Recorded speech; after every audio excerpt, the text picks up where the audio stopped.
প্রিয় শিক্ষার্থীরা, আশা করছি সকলেই তোমরা ভালো আছো।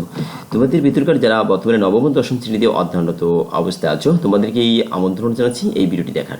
এটি মূলত মাধ্যমিক সাধারণ গণিতের অন্তর্ভুক্ত অনুশীলনী 4.1 এর পূর্বের যে কতগুলি উদাহরণ রয়েছে তার ভিতরকার 4 এবং 5 নম্বর প্রশ্নের উদাহরণের সমাধান নিয়ে তৈরি করা।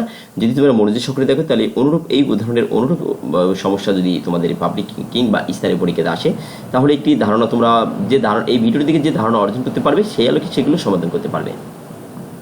তবে মূল ভিডিওটিতে যাওয়ার আগে অনুরোধ থাকবে, বরাবরের মধ্যে তোমরা যদি এই চ্যানেলটি নতুন দর্শক হয়ে থাকো তাহলে অবশ্যই চ্যানেলটি সাবস্ক্রাইব করবে। এতে নিত্য নতুন যে ভিডিওগুলো আমি আপলোড দিব সে সম্পর্কে একটি নোটিফিকেশন অবশ্যই তোমরা পেয়ে যাবে। চলো আমরা এবার কথা নম্বরে আমাদের ভিডিওটি দেখার চেষ্টা করি। এখানে প্রথমেই আমাদের দেখা যাচ্ছে যে এনতম মূল কি। এনতম মূল এখানে সে বিষয় রয়েছে এনতম মূলের। এখানে আমরা সংখ্যার ক্ষেত্রে দেখি এনতম মূল এখানে বলছে যে এন ঘাত থাকে, তারপরেও আমাদের এখানে যে বিষয়টি মূল লাগবে বলছে যে এত এর ঘন তৃতীয় ঘাত 5 এবং 5 এর ঘনমূলকে তৃতীয় মূল, অর্থাৎ 5 এই আকারে লেখা যায়। বলছে যে এত ঘনমূলের রুট ওভার চিহ্নকে এত আকারে লেখা যায়। এত এর ঘনমূলের চিহ্ন এতকে, ঠিক আছে। যদি এত এর ঘনমূল বলা হয় তখন কিন্তু এই আকারে বলা হয় ঘনমূল, ঠিক আছে।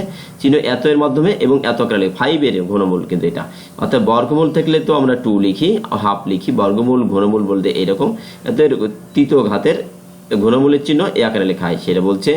অর্থাৎ এখানে যেটা বলছে 1/n, এর n তম মূলকে root over n by root over n, এটা n তম মূল। n তম মূলকে এই বর্গমূলের ভিতরে n দিয়ে n বর্গমূল এ আকারে লেখা হয়। এ আকারে লেখার কথা এখানে বলা হয়েছে। এখানে আমাদের মূল আলোচনা যেটি সেটি হলো এখানে উদাহরণ নম্বর 4। এখানে দেখো যে এটা বলছে এটাকে সরল করতে হবে, তাই সরল আমরা করব। এখানে ক নম্বরে আমরা যেটা দেওয়া রয়েছে আমরা লিখে নিলাম এখানে। তারপরে এই যে মাইনাস রয়েছে, মাইনাসের কারণে এই 12 এবং এই হাফ নিচে চলে গেল, 12 পর হাফ নিচে চলে গেল। এই যে ঘনমূল 54 এটা আমরা লিখে দিলাম এখানে। তারপরে এখানে 1/2 দেখো 1 কত 2 এই যে 12 রয়েছে এটাকে আমরা ভাঙলাম। আমরা ভাঙলে 12কে কত করে লিখতে পারি? 12কে 3 × 4 লিখতে পারি, 3 × 4 লিখতে পারি। এখন সে 3 × 4 4 × 3 লিখতে পারি। সে 4কে আমরা 2 এর স্কয়ার লিখতে পারি, আর 3টা থাকলো উভয়ের পাওয়ার একসঙ্গে এই হাফটাকে এই হাফ দিয়ে দিলাম, ঠিক আছে। অর্থাৎ এই 12 মানে কিন্তু কত আমার 4 × 3, এই 12 মানে কত 4 × 3।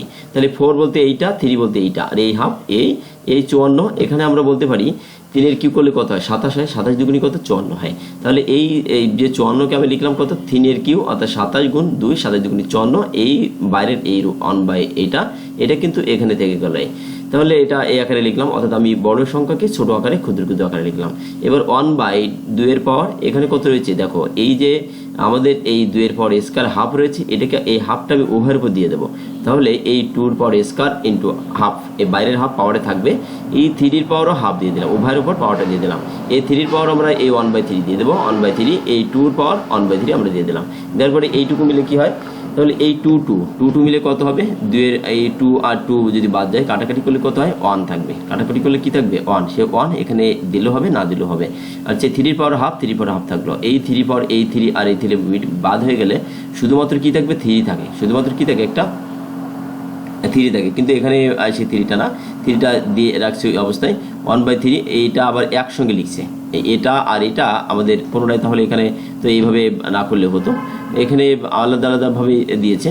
তো এখানে আমরা দেখো যেটা করতে পারি, এখানে আমাদের মূলত তুমি এখানে যেহেতু আমরা কাটাকাটি করে কত পাচ্ছি 1 পাচ্ছি না, সে 1 তুমি এখানে দাও, সমস্যা নাই। আর এটাকে তুমি আলাদা দিয়ে দাও, ও এখানে 1 দিয়ে দাও, সমস্যা নাই, ঠিক আছে, এই আকারে দিয়ে দাও। তাহলে এখানে আমরা দেখো এখানে কি পাচ্ছি 1 এর পাওয়ার এখানে নিচে কত হচ্ছে, উপরে কত পাচ্ছি আমরা 2 এর পাওয়ার 1/3, 2 এর পাওয়ার 1/3 এ থাকলো। এই 3 এর পাওয়ার 1, 3 এর পাওয়ার 1 এ থাকলো। এখানে এই 2 এর পাওয়ার কত 1, 2 এর পাওয়ার 1, এই 2 এর পাওয়ার 1 নিচে দিলাম। এই 3 এর পাওয়ার নিচের 1/2 এইটুকু মূলত এখানে আমাদের এইটুকু হলো, ঠিক আছে। অর্থাৎ এই 3 পাওয়ার 1, 3 পাওয়ার n এখানে আলাদা আলাদা করে দিলাম। এবার দেখো এই 3 আর এই 3, তাহলে 3 আমি ওপরে লিখলাম, 3 একসঙ্গে লিখবো, যেহেতু এখানে এটাকে এইটা দ্বারা ভাগ, 3 ভাগের সময় পাওয়ারের পরে বিয়োগ হয়। তাহলে এই ভাগ যেহেতু, তাহলে 3 একবার লিখে 1 - হাফ লিখলাম, 1 - হাফ। এই 2 একবার লিখে 2 নিচে দেবো 2, তাহলে কি হবে আমাদের 1 মাইনাস এই যে 1/3, 1 - 1/3 এটা লিখে দিলাম এটা। এখন দেখো এই যে এখান থেকে হাফ থেকে যদি হাফ বাদ যায় তাহলে কত হবে, হাফ থেকে হাফ বাদ দিলে আমাদের আর হাফ থেকে 1 থেকে এটা বাদ দেয়, তাহলে 2/3 থাকবে। 1 থেকে 1/3 বাদ দিলে 2/3 থাকে, তাহলে 2/3 থাকলো। এইবার আমাদের এখানে দেখো এইটা আর এইটা, তাহলে এর মান √3 4 1/3, এটাকে আমরা বর্গমূলের চিহ্ন দিয়ে এটা লিখতে পারি। এই যখন ঘাত যখন 1/3 হয় তখন কিন্তু এটা বর্গমূলের ভিতরে 3টা লিখতে হয়। তাহলে এটি আমাদের উত্তর চলে আসলো। খ নম্বরে বলছিল কি, খ নম্বরে বলছে যে আর -√3 3 ইন্টু -1/2 এটা রয়েছে, এটিকে আমাদের সমাধান করতে হবে। তাহলে এটা করতে চাইলে দেখো -3 এর পাওয়ার 3 যা আছে বসিয়ে নিলাম এখানে। তাহলে এই 3 3বার লিখে নিলাম এখানে, 3টা, -3 মাইনাস দিয়ে লিখে দিলাম। এটাকে 2বার লিখে দিলাম। 2বার লিখে দেওয়ার পরে দেখো 3 এর কি করলে কত, মাইনাস মাইনাসে প্লাস, প্লাস মাইনাস আবার মাইনাস হয়, এটা 27 হয়, এই 27 থাকলো, আর মাইনাস মাইনাসে প্লাস, এই 1 2 2 4 হয়। তাহলে উপরে 27 27, নিচে কত 4 হয়, মানে 27/4। এখন আমাদের এই যে 27/4, 27কে তুমি 4 দিয়ে কি ভাগ করা যাবে? ভাগ করা গেলে আমাদের দশমিক চলে আসে, এর জন্য আমাদের উত্তর এই পর্যন্ত। এটা আর কি চলেছে আমাদের যে এখানে কাজ রয়েছে, কাজ নিয়ে আমার অন্য যতগুলো কাজ রয়েছে এই অনুশীলনীতে আমি সবগুলো কাজ একটি ভিডিওর মাধ্যমে উপস্থাপন করার চেষ্টা করব। সেটি দেখার আমন্ত্রণ রইল তোমাদের। উদাহরণ চলেছে উদাহরণ 5-এ। উদাহরণ 5-এ বলছে এটাকে সমাধান করতে হবে। সমাধান করতে গেলে আমাদের মূল জিনিসটা আমরা এখানে লিখে নিলাম এই সমাধান কথাটি দিয়ে, বা এই যে 4, তাহলে 4কে আমরা 2 এর স্কয়ার আকারে লিখতে পারি। 2 এর স্কয়ার লিখলাম, 2 এর স্কয়ার পাওয়ার দিলাম x + 1, আর এখানে 32 লিখলাম। তাহলে 2x + 2, এখানে 2x + 2 লিখলাম, এই 2 এর পাওয়ার, এই 32কে আমরা লিখতে পারি 2 এর পাওয়ার 5, অর্থাৎ 5টি 2 তুমি গুণ করে দেখো, 5টি 2 এর পাওয়ার 4 দিলে 16, 4 সাথে যদি আরেকটা গুণ করা হয় তাহলে 16 দুগুণে 32 হয়। অর্থাৎ 2 এর পাওয়ার 5টা 2 গুণ করলে আমরা 32কে পাই। 32 এর জায়গাটিতে আমরা 2^5 লিখে দিলাম। এখন আমাদের এই যে সবগুলো কিন্তু 2 তে পরিণত হয়ে গেল। এখন দেখো এখানে এই 2^, এ পাশে কত, এ পাশে আর এই পাশে কত, সব 2 না, ভিত আমাদের কত একই।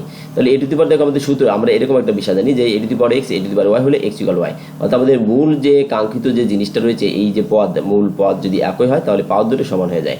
তাহলে এই 2x + 2 = 5, 2x + 2 কি হবে, = 5, x = y হবে। তো সেই আলোকে আমাদের 2x + 2 = 5 হবে। 2x + 2 = 5।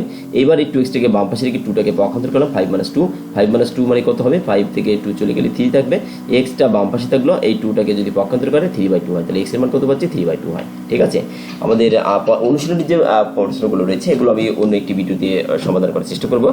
সেই ভিডিওটি যদি দেখতে চাও অবশ্যই চ্যানেলটি সাবস্ক্রাইব করবে, আমি অবশ্যই ভিডিওটি আপলোড দেবো। পরিশেষে তোমরা যেহেতু এতক্ষণ যেমন ভিডিওটি দেখলে মনোযোগ সহকারে দেখার জন্য তোমাদের সকলকে ধন্যবাদ জানাচ্ছি।